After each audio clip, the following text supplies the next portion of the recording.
શું તમે ક્યારે એવી ઘડિયાળ જોઈ છે જે ઊંધી દિશામાં ચાલતી હોય? હા, પંચમહાલના આદિવાસી પંથકમાં આકર્ષણનું કેન્દ્ર બનેલી આ ઘડિયાળ ઊંધી દિશામાં ચાલીને પણ સાચો સમય બતાવે છે. હાથમાં ઘડિયાળ છે એ સામાન્ય ઘડિયાળ કરતાં આપને અલગ લાગે, બરાબર, પણ આ આદિવાસી ઘડિયાળના નામે ઓળખાય છે અને આ જમણા સર્કલમાં એટલે કે પ્રકૃતિ ચક્રની દિશામાં કામ કરે છે.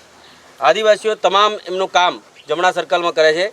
જેમ કે ખેતી કરવા માટે હળનો ઉપયોગ કરે છે તો હળ પણ જમણા સર્કલમાં ફેરવે છે.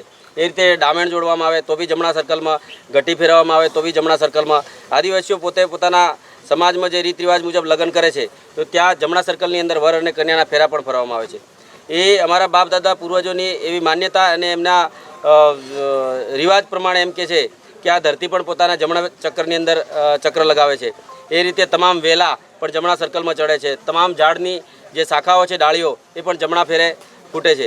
એટલે અમારા જે પૂર્વજો હતા, બાપ દાદા વડવા હોય, એ આદિવાસી રીત રિવાજ પ્રમાણે જે કામ કરતા એને ધ્યાનમાં રાખીને આદિવાસીઓની સંસ્કૃતિ જળવાઈ રહે એના માટે આ ઘડિયાળ બનાવવામાં આવી છે. આદિવાસી સમુદાયનું માનવું છે કે આ દિશા જ સાચી દિશા છે. એટલે સમય જાણવા માટે આદિવાસી સમુદાયે બનાવેલી જમણીથી ડાબી તરફ ફરતી ઘડિયાળને પણ તેઓ શુકનિયાળ માની રહ્યા છે.